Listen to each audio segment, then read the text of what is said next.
Hello, hello. As you can see, I'm in the car.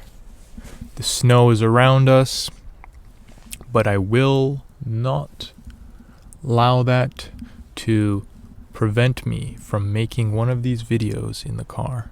Truth be told, it's not that cold actually. Sun's going down, it's late afternoon, but it's not that cold. This week was pretty chilly though, but it's been warming up a little bit.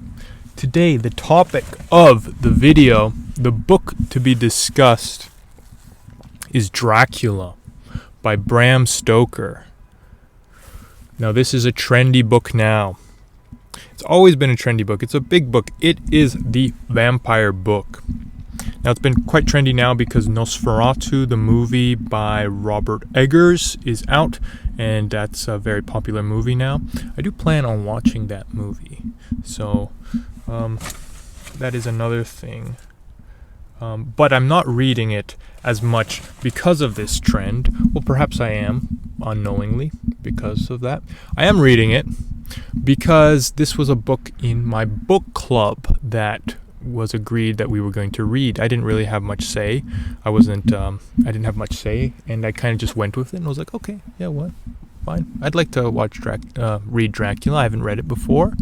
It's apparently a towering work of gothic fiction. It is the vampire novel. It is the vampire work. Now, as many know, Vampire didn't invent Dracula. Vampire didn't invent Dracula. Dracula didn't invent the vampire novel. The vampires existed in folklore for hundreds of years, quite a long time. It was only really entered into European consciousness, European literature. It seemed in the 18th century, and then the Romantic period really had many stories that had vampiric elements or were quite blatantly vampiric. I think Byron wrote an unfinished novel called The Vampire, and I think one of his I forget his name, but one of his fellow romantic poets wrote a short story called The Vampire as well. So vampires existed, were very much part of the romantic movement, and were quite important in this sort of I guess this dichotomy between love, sex, carnal pleasure, death, and life. These sort of dichotomies, this was something very attractive to the romantic movement by nature. In the 1870s, I think 1872, an Irish writer, I forgot his name, but he wrote a novella called Carmilla, and that was a significant step in the vampire novel. Carmilla was essentially a it's a very quick read. It's a short novella. It tells a vampiric story, but it's more of a lesbian vampire vibe, because the sexual overtones are very much present in vampire literature. I read Carmilla about a few years ago. I thought it was an alright novella. I didn't think it was all too special, but I've yet to read Dracula until now. So Dracula was published in 1897, and having read it, it's a big book. It's a big boy book. It's I think about over 400 pages. For my Kindle, that wasn't really too big of a deal, but in many ways, this book is a slog. It's a slog. I have to say, Dracula is a slog of a book. It is, to me, it was not the funnest read. It was very boggy at times. I just felt like I was going through too much. Well, let me rephrase that. I was reading, it was so repetitive at a point. Now, I'm getting too far ahead of myself. I think that's just my how exhausted I was after this read. Now, that being said, I think that this is a great opportunity in this channel to do a segment. This is not a segment necessarily that'll happen every time we talk about books, but to do a segment which is what I read, what I expected, and what I got.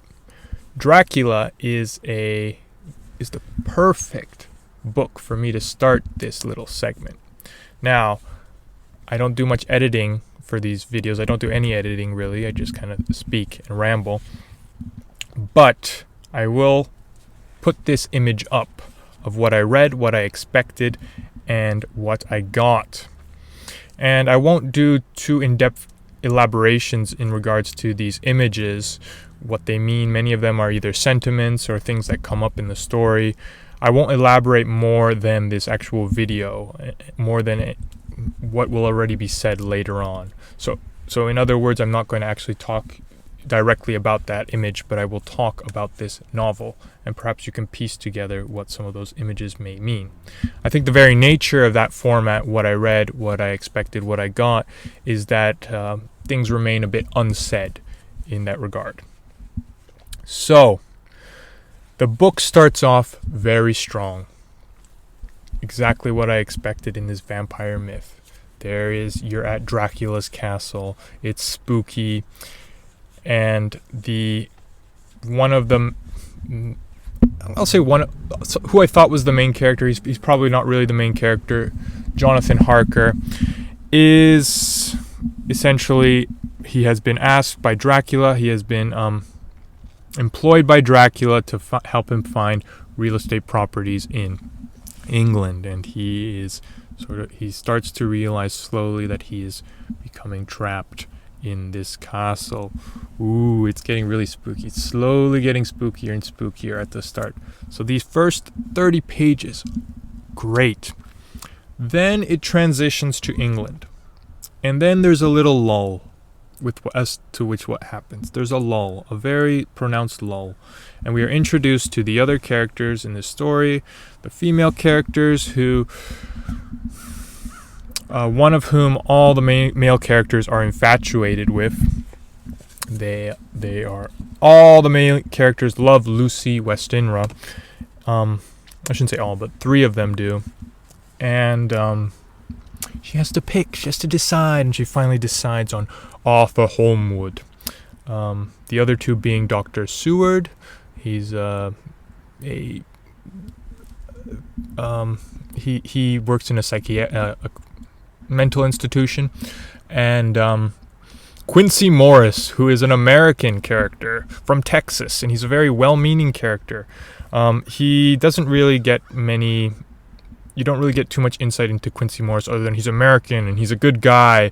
And funnily enough, later in the novel, he's the one who constantly brings up that when they're hunting down Dracula, we need to get some Winchesters. He's constantly telling them, we need to be armed with some guns. So he also doesn't speak a second language. Bram Stoker made sure to mention that. So quite chapeau to Bram Stoker, as the French would say. Yeah, that's quite a poignant caricature of an American, I guess. That he's ready with the guns and he doesn't speak a second language. But otherwise a good character. That transitions a bit well to the theme of xenophobia in Dracula. It's very much that this kind of Eastern, this Slavic, kind of foreign, exotic element that is Dracula is a threat to the Anglo world, and the Anglo world being allied with the American world, demonstrated by Quincy Morris's character, and Christianity as sort of this like beacon against this pagan, very carnal figure that is Dracula. That's at least how I got it, and maybe I'm looking too deep. Actually, who cares? I am looking deep, whatever. It's written in, if I haven't mentioned this already, it's written in an epistolary style, which is one of the styles that I'm not the biggest fan of. I know recently I spoke about Flowers for Algernon, which is also written in epistolary style. However, I thought that it worked quite well in that novel. In this novel, it kind of creates a patchwork, a sort of like found footage vibe to the story. It's constantly emphasized, we got all the documents together to show this story, all the documents were together. A lot of this story is obsessing about like documents and the letters that they're getting. But simultaneously, many of these letters and these documents, they repeat themselves, and they will describe a situation that was already described by another character. And it's just like, I felt a little bit scared on that and all that, and I didn't find that too interesting.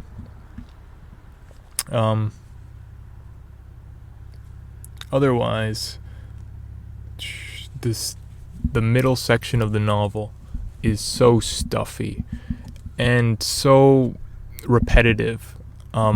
Pretty much after the first 30 minutes, there's a lull. And then there is a presence of there is sort of a loss of the presence of Dracula throughout the novel.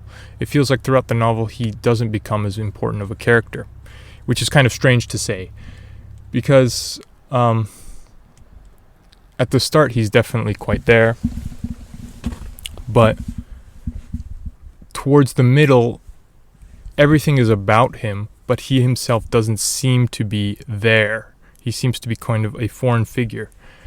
And it becomes so much the case that later in the novel, there isn't even much of an interaction. There isn't really any interaction between Dracula and the other characters. That only interaction happens at the beginning of the novel, which to me was just something I absolutely didn't expect. I expected Dracula to have a sort of confrontation, especially with Van Helsing, the doctor, this sort of eccentric doctor who always has to speak in a strange he has these strange idiosyncrasies, such as calling his buddy John, such as calling Jonathan Harker his friend John, which is was quite strange. He constantly saying friend John, which after a while just got really annoying. But that being said, Van Helsing was his chapter, which is the last chapter, which is very, very sped up, and it is so it is so rushed. His last chapter, even though it is so rushed, it's one of the better chapters because there is at least something happening. Essentially, they are hunting down Dracula, but there is no interaction between Van Helsing and Dracula. It is just like a takedown of Dracula, and it really reminded me almost like a takedown that would be done of like a terrorist, like a drone strike or something like that. Like, just like, there's Dracula, we've got a game plan, we're gonna get him, we're just going in and we're just gonna absolutely destroy him. Which, I get it, it's Dracula. He's a supernatural entity. You don't want him to exist, you want to get rid of him. But this is a novel, and how interesting wouldn't it have been to have had an interaction between Dracula and Van Helsing, a sort of final interaction.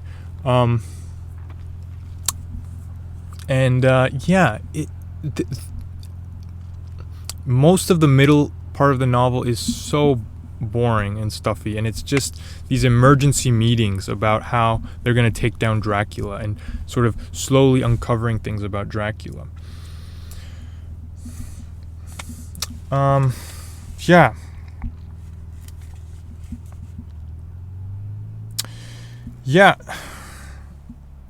that is essentially the thoughts on the book called Dracula. It's something that, while everything that I expected in a vampire novel I got it in an incredibly diluted form, and it was just bogged down by these other, these kind of senseless, these kind of overemphasis on the letters and the documents and repetitive meetings and interactions between characters, which I didn't find as interesting. That part just bogged down most of the novel, and it was most of the meat of the novel. The central parts of it were that. So those are the thoughts on Dracula. Hope you guys found this interesting.